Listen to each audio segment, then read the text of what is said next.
Amnesty International, James, put out a report today. They're calling Israel an apartheid state. I don't hear their criticisms about the Uyghurs in China and many other issues as vociferously as I do the Jewish state. I tell you, this is institutional anti-Semitism, surely.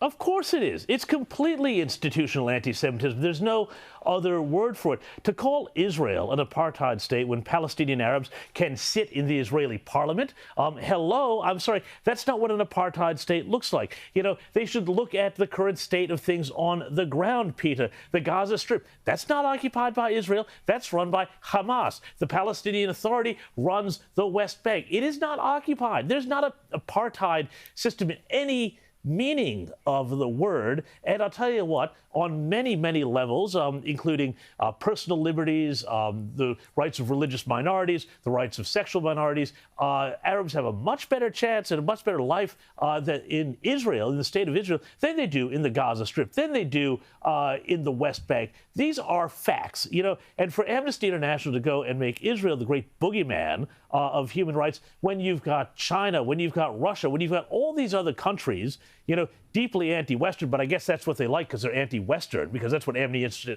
International has become now. You know, then they just say, oh, well, you know, it'll be like the Sydney Festival, we'll just beat up on Israel. Yeah, but this is the thing, isn't it, Cory? I mean, last week, we've got 1 in 4 Australians saying they don't know anything about the Holocaust. I find that in itself horrifying, but that's where we are.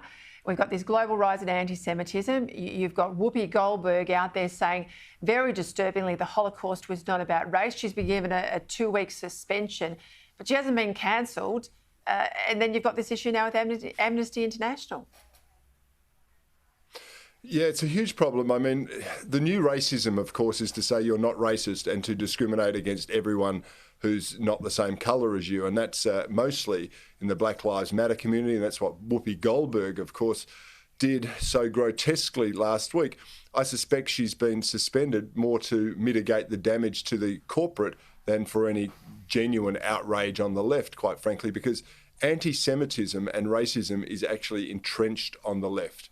When they point a finger at someone else and accuse them of something, there are always, you know, 3 fingers pointing back at themselves. And they know in their heart and in their soul that they do not believe in equality. They want superiority of one race over another. They want to find bugbears to fuel their grievances and to, you know, entrench their own authority and power. It's a very disturbing trend. You can see videos all over the place of attacks on Jews, attacks on white people and Asian people simply for, you know, their religious beliefs or their ethnicity. It's just an appalling indictment, I think, on institutional leftism, and we've got to put a stop to it as soon as we can, Peter. Keep speaking up, Cory and James. Thank you for coming back, 2022.